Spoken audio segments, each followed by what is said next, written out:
Welcome to Designer Discussions. Today we have a special guest. It's Tori Sikkema. Welcome to the Designer Discussions podcast with Jason, Mirjam, and Maria, where we talk about marketing, PR, and business advice for design professionals. Are you an interior designer facing the challenges of marketing your business? Are you struggling to find the time and looking for effective solutions? You're not alone. Many interior designers and remodelers share these same pains, but there is a solution. Welcome to the Designer Discussions Academy, where we understand your challenges and are here to help. Our academy offers a monthly focus on marketing, PR, and business development tailored for interior designers and remodelers. Learn the most important marketing tactics from SEO to get press, social media, and even harnessing the power of AI. Join us at the Designer Discussions Academy and take the first step towards transforming your interior design business. Tori is a recognized photographer. She's recognized by top New York, New Jersey, and Connecticut designers and national brands. She grew up on photo shoot sets for House and Garden magazine and honed her editorial eye for composition and lighting there. She's published and commissioned by AD and sought after for her interior, architectural, and lifestyle photography nationally. Welcome, Tori, to Designer Discussions. Thank you. Thank you so much for having me. I'm really excited to be here on this kind of gray day in New Jersey, but I know it's that way elsewhere as well, so I don't feel so bad. Definitely not much better here in Wisconsin. I know Wisconsin for sure is great. We had this conversation because you are actually from the town that I currently live in, Sheboygan, Wisconsin, which who would have thought that would happen? You know, that was interesting when we connected. So fun. Yeah. Yeah, you got out of Sheboygan and moved on to be a very famous photographer, I want to say. So we are so happy to have you here because photography is so important for interior design. And for me on the PR side, it's really crucial. And I wanted to bring you on so we can talk about the importance of professional photography for an interior design business, not just for PR, but for other purposes as well. So why don't we start there? Like in your experience, why should an interior designer get key projects photographed professionally? Great question. And I love how we're hitting the ground running with all of the good stuff. So interior designers or design professionals, architects, builders, everybody that's involved in these projects, why is it so important to have your projects professionally shot? There's a couple things. So first off, I like to help the designers envision themselves further down the road in their career. So wherever they started, what makes for a good PR story is having a beginning, a middle, and an end, and a compelling story that translates to a magazine's readership, or in this case, let's talk coffee table books. Mm-hmm. So imagine that a famous publication, Random House, comes to you and they say, we're going to do a coffee table book about you and your design firm. So they're going to want a beginning, a middle, and a current progress report on what you're doing in your firm. So I like to tell that story to say, you have to document your work, your professional work. So when you have those key projects that have taken you months and years to inception, design, completion, install, you want to have that on record. It's a big part of the workflow and something I talk about to designers. It is a non-starter with a PR firm, as you all know, if you don't have professional images, because national shelter publications and even regional publications and online opportunities do not accept, they don't accept the iPhone images. And they don't have budgets to shoot their own they used to do that a lot more, right? They would send out their own photographers and shoot the projects, but most of them can't do that anymore. So it is even more critical now to have your own professional photography of your work. Critical. And yeah, those days are gone where publications and manufacturers have those big marketing budgets. Mm-hmm. Yeah, it's very true.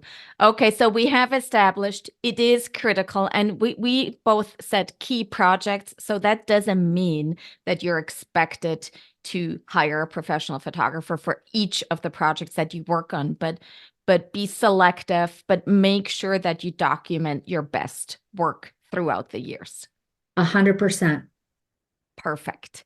So if you have never worked with a photographer, as a design professional, and you have a project that you want to shoot, how do you find the right photographer? Well, I think, and I mentioned this at another gathering, I believe that you should start with social media. So on Instagram, for example, what are you attracted to? Are there other designers who you admire or you follow? For me, I love Jean Stoffer. I love Light and Dwell. I love Amber Lewis. And so those designers inform a lot of their style. And so they use professional photographers.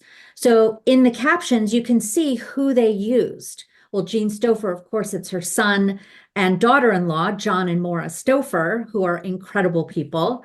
And as well, Amber Lewis has her photographer that she's been using and been very loyal to for years. So I would say start with Instagram and really see the style of other design photography that you like. And then look in the caption. You can go to their Instagram, and that might lead you to their website to look further into their portfolio and their work.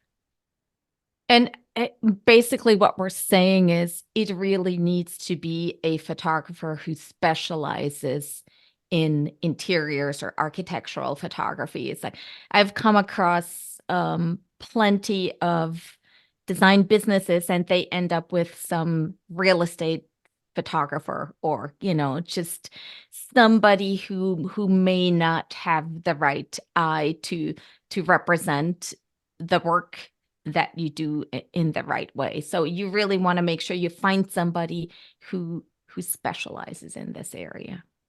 There's some great real estate photographers, and I take nothing away from the great work that they do, but understand their purpose is for a real estate listing, and they are running through houses. They are not styling. They are not turning off lights. They are using the widest angle lens, in some instances, a fisheye lens, which really the industry is trying to fight against. The public is trying to fight against these real estate brokers that are publishing these wide. It's deceiving.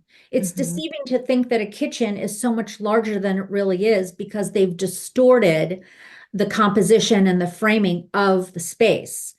Interior design photography is the opposite of real estate photography. And it costs more, because we are collaborating with a stylist, with the designer, in many cases, a floral designer, to style and stage for each composition. And then it takes time. Like I say, kitchens just suck time out of the day, because there's so many intricacies and different angles that you want to capture that are critical to a design portfolio. Yeah, and it's very interesting. You mentioned all these other people that are involved in photo shoots. And obviously this is a matter of budget to a degree, and not everybody is. I actually think very few designers actually have budgets to bring in a stylist and a floral design. I'm like, that's the ideal scenario, right?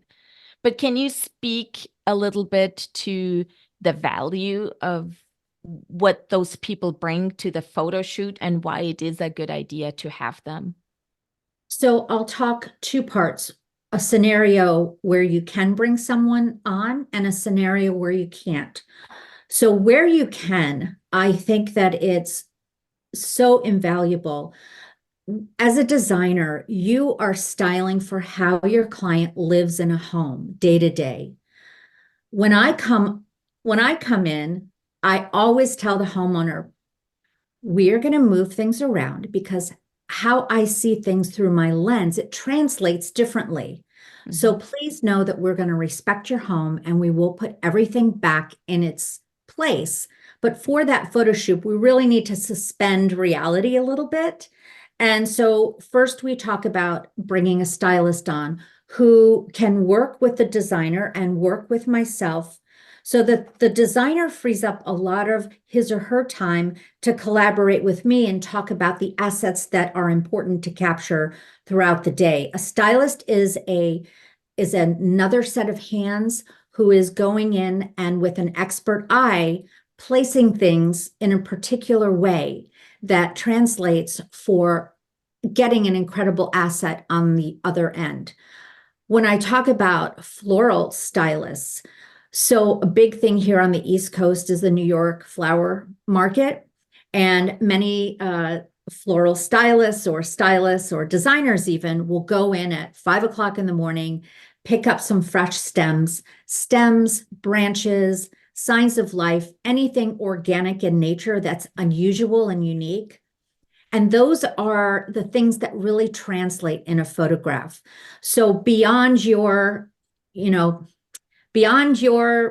grocery store floral arrangement where it's mums and roses and orchids and carnations, we go beyond that and get a little more specialized, a little more unique. And I'll tell you, if I had my choice between a grocery store floral and a backyard with some trimming hedges, clippers, I will go to the backyard. And I will just trim something, whether it's a weed and it can look gorgeous in a vase or a vessel.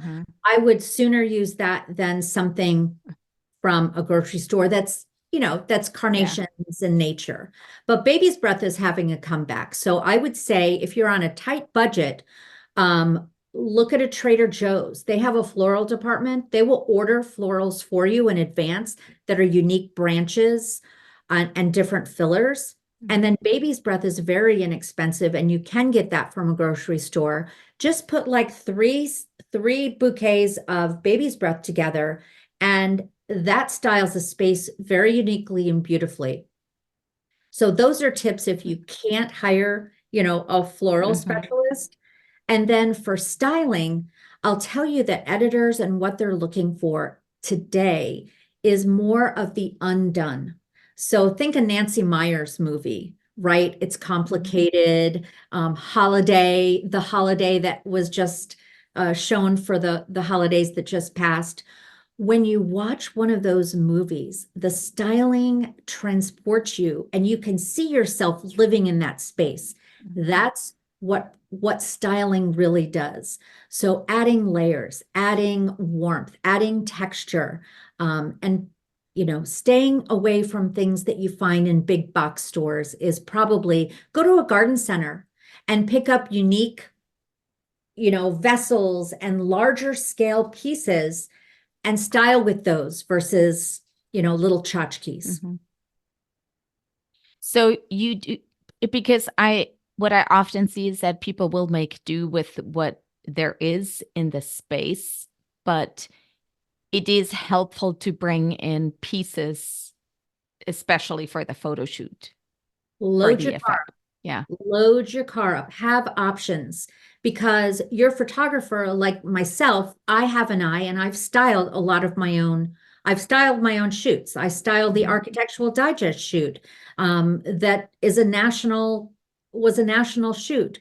I styled that. I designed the florals myself, and that was, partly out of necessity and budget.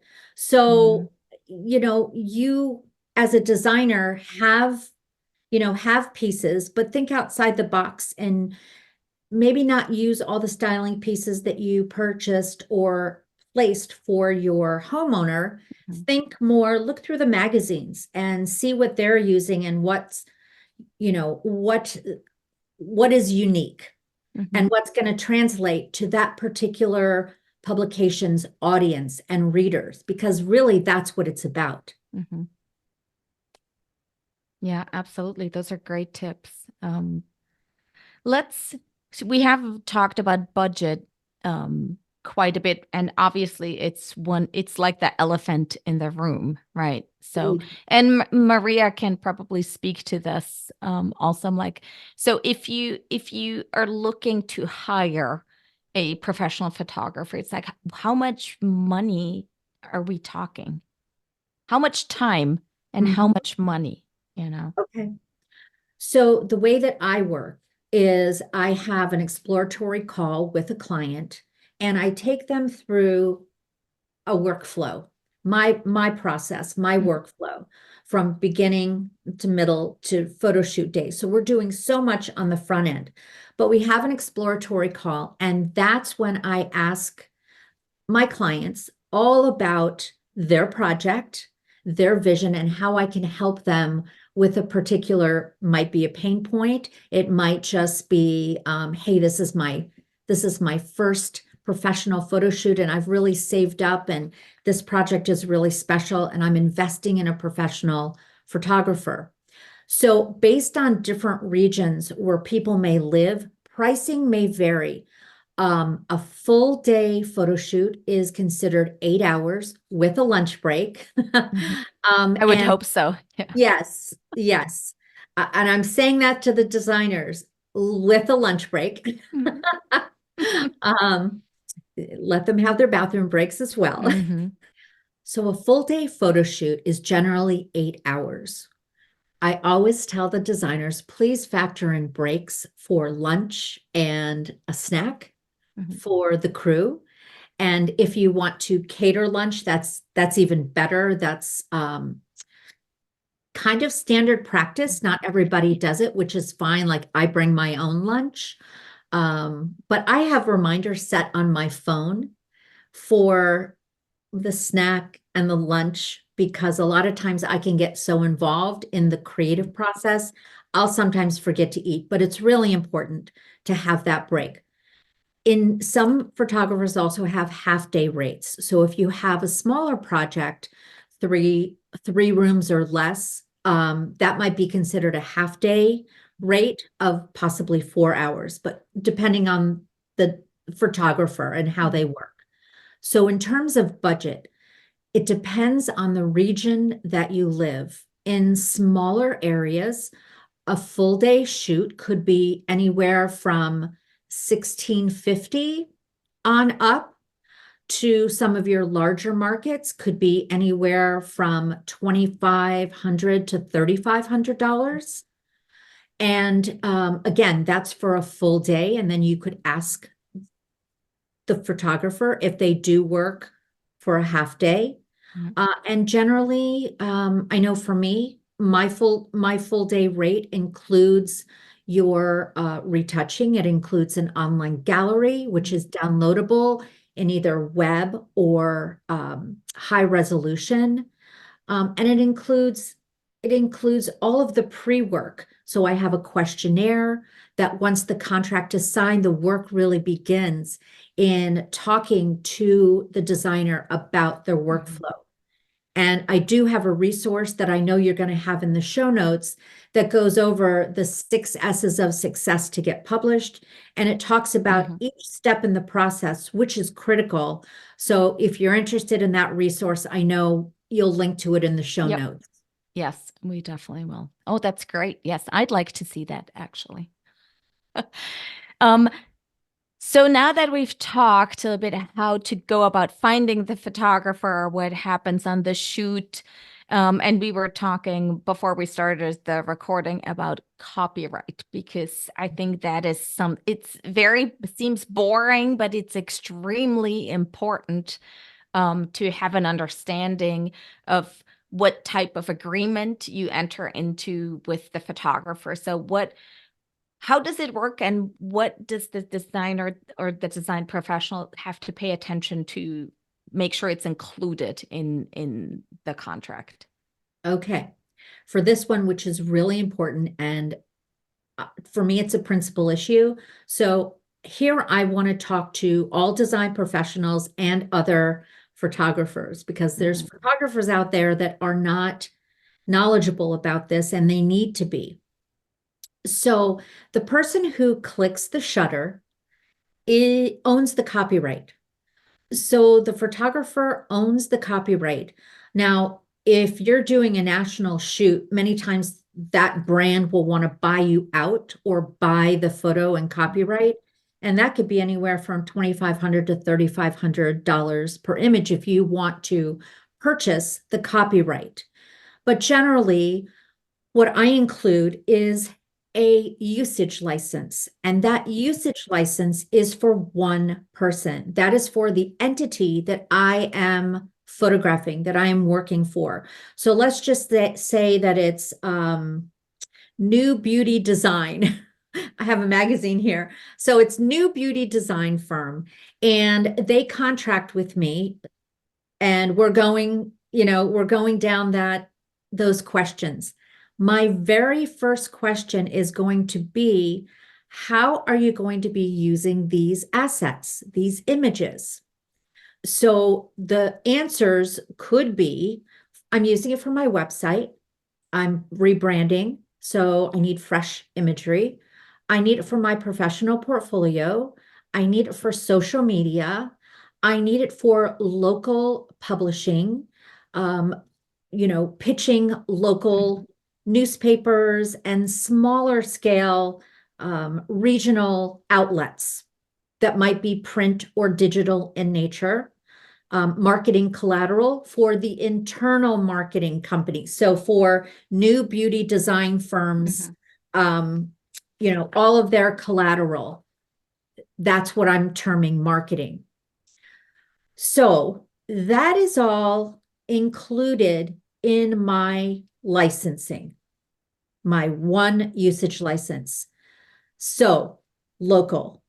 Now, if that entity is going to go farther in scale for advertising purposes, or they want to get published in a national shelter publication or a national magazine or a national digital opportunity, then there's something that is really like secondary usage license.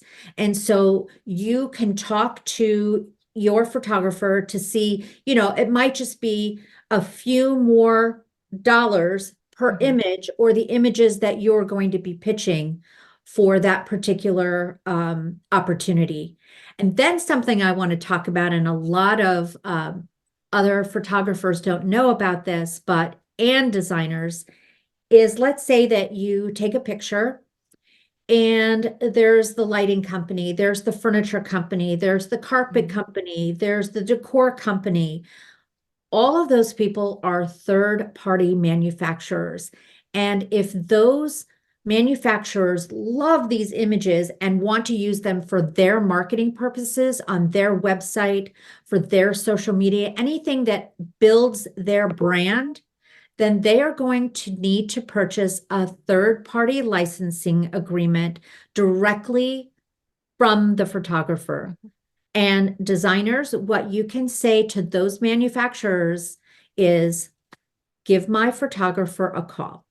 That's all you need to say. You don't need to go down the rabbit hole with them, because I wouldn't go down the rabbit hole to talk about your services and your pricing. Similarly, for other photographers, when manufacturers are asking, all you need to say is, oh, here's my photographer's card. Give them a call. Yeah, and take it from there. I could see that doesn't happen a lot, because it's often not something that's top of mind.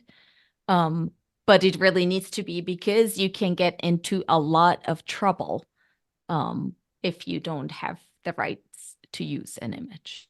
It's a slippery slope. And, social media is one thing. These manufacturers have marketing departments and they have budgets. So they have budgets for these things. Yeah, absolutely. Yeah, they do. Okay, so as a designer, I'm going to come in this as the designer advocate. Okay. So yes, I have seen more than once that it is our obligation to send any manufacturer who wants to use the images directly to the photographer. I get that. But what if we're out hitting the ground and hitting the pavement and getting those manufacturers on board? I know we can't bill for that. Like we can't say, hey, if you want to have access to these images for, a certain amount of money on top of our photographer's rate, we would love to connect you with the photographer, right? Almost like brokering the deal. So here's my question. How can we work with photographers where we can't get compensated if we do pursue working with a brand on a photography deal? Because have spoken with people in my local area, and they say, look, this is my fee, and then I charge a certain amount per image for a manufacturer, that the third level of usage. But what would it benefit a designer to push for more companies to want to use their photography?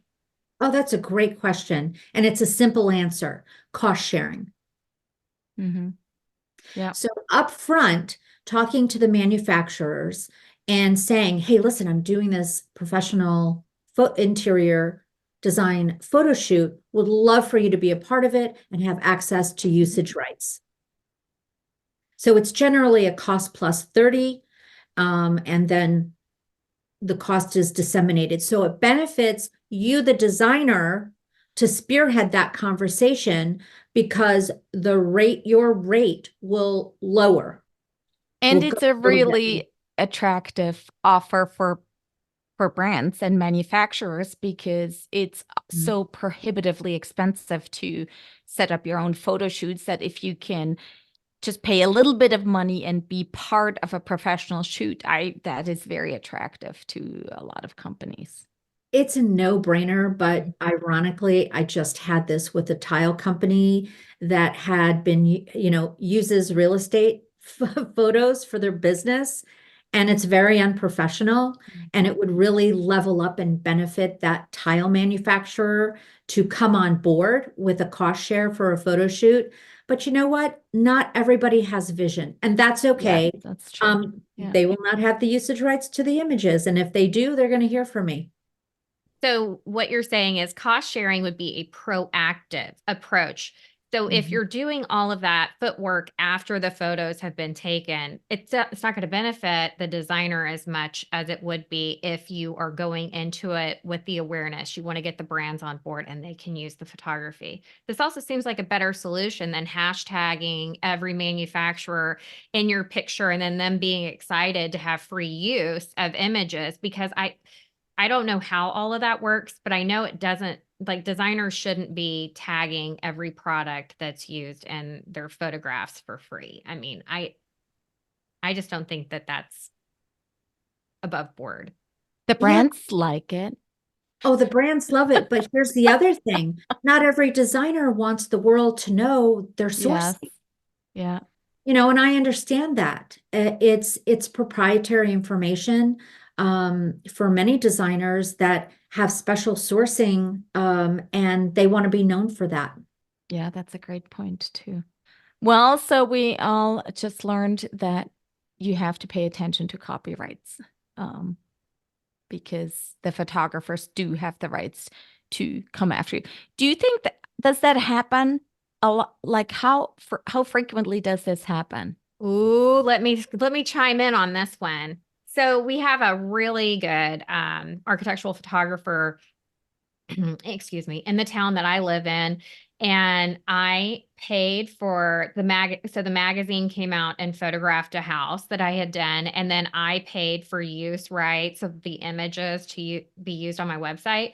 And every year he comes back to me and does a reverse image search and comes back to me every year to get me to pay for those images again. And I have to send him a copy of the payment that was made to him. And I don't understand why he doesn't keep it on record.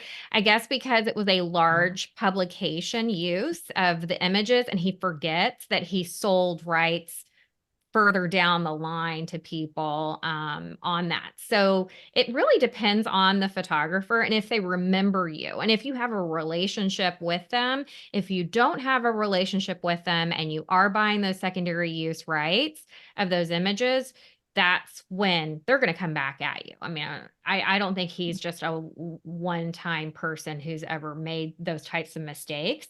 I think it's just a falling through the processes that causes Falling through the types of- cracks. Yeah. I would say that it's a case-by-case basis, and I've not experienced that what you're talking about at that level, or like almost like annual payment. I've not experienced that, so I think it's more on a case-by-case basis. But I would say for the designers at the level that I work with, which are national designers as well, who are getting published, we have worked it out very amicably. And I think a lot of that is communication and relationship building. I respect what they're doing, and I am on board with giving them as much visibility and marketing opportunities so that they can build their brand. If I want them to succeed, then in turn I succeed. And it's the best business model that I have seen anywhere. So it's very reciprocal, and it is based on building a rapport and a long-term relationship with a photographer that is going to grow with you. But let's say you're an established design firm or architectural firm. It's okay to change photographers. It's okay to have a breath of fresh air, a different perspective. And one thing I'll also say is a lot of times people say, well, I'm looking for a moody photographer, or I'm looking for, a light and bright and airy photographer. What informs the different types of photography is a lot of times lighting, time of day that you're shooting. So like in my portfolio, I have coastal, I have commercial, I have residential, I have moody, I have light and bright, I have rich. I have it all because I've shot in all different genres. And I think that that is probably the best type of photographer that you should be looking for. Someone who's versatile, who can read light and understand what the client is looking to have as an outcome for these assets. And they can guide the designer to say, okay, well, you want more of that light and dwell look or that Amber Lewis look. Well, we need to shoot more in the afternoon because that gives us different types of lighting than when the sun is right overhead. That's going to give you, light and bright, more of an airy feel to your more sun, more light, less sun, less light, a little more rich and moody. I love that. That's really good advice because versatility can be key. I really like that.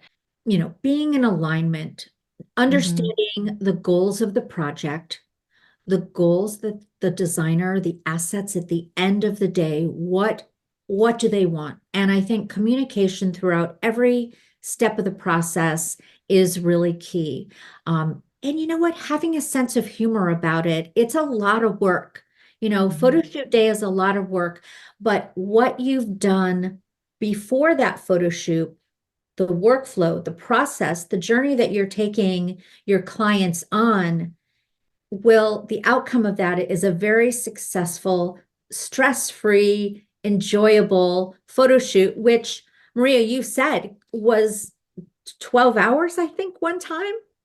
Yeah, that had to be painful because I don't know anyone who's fresh from hour one and the same level of enthusiasm at hour 12. I know I would not be. Like my piggies would be hurting. So I think that if you plan efficiently, you're going to have such a better experience and you're going to have fun with it because I am all about having fun. I have a playlist and ABBA is on it. So girl, whether or not you were into the 70s, you are going to be with me because that's what I'm blasting.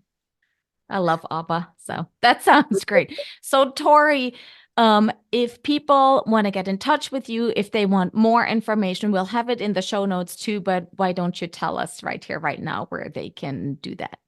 Fantastic. I want to talk about finding me on search engines. So Pinterest, designers, if you're not on Pinterest, start following me. The power of Pinterest is incredible. People can find your work 3 years later. Instagram, so on Pinterest, my handle is at Tori Sikkema Photos. My handle for Facebook and Instagram is at Tori Sikkema Photography. I'm on LinkedIn as well. LinkedIn is also another great long form content where you can have your work up there. YouTube, I have a YouTube channel and I have a podcast, Brand Lift Podcast. So you can see that either on my website, which is torisikemaphotos.com. And yeah, those are all the places. Connect with me. I go to Austin. So if you ever need a photographer, I travel. So you can book an exploratory call and find out about this resource that I have, the 6 S's of success to help get published. Awesome. Thank you so much, Tori, for coming on the Designer Discussions podcast. We appreciate all the advice and knowledge you've shared, and we'll hear everybody again in 2 weeks from now. Wonderful. Well, thank you, ladies. It was great chatting with you. Are you an interior designer facing the challenges of marketing your business? Are you struggling to find the time and looking for effective solutions? You're not alone. Many interior designers and remodelers share these same pains, but there is a solution. Welcome to the Designer Discussions Academy, where we understand your challenges and are here to help. Our academy offers a monthly focus on marketing, PR, and business development tailored for interior designers and remodelers. Learn the most important marketing tactics from SEO to get press, social media, and even harnessing the power of AI. Join us at the Designer Discussions Academy and take the first step towards transforming your interior design business. We hope you've enjoyed this episode of Designer Discussions and all of the helpful information. Subscribe to our podcast, leave us a review, and share it with your friends. We look forward to having you back next week. For more information on the podcast and the marketing studio, visit designerdiscussions.com and follow us on social media.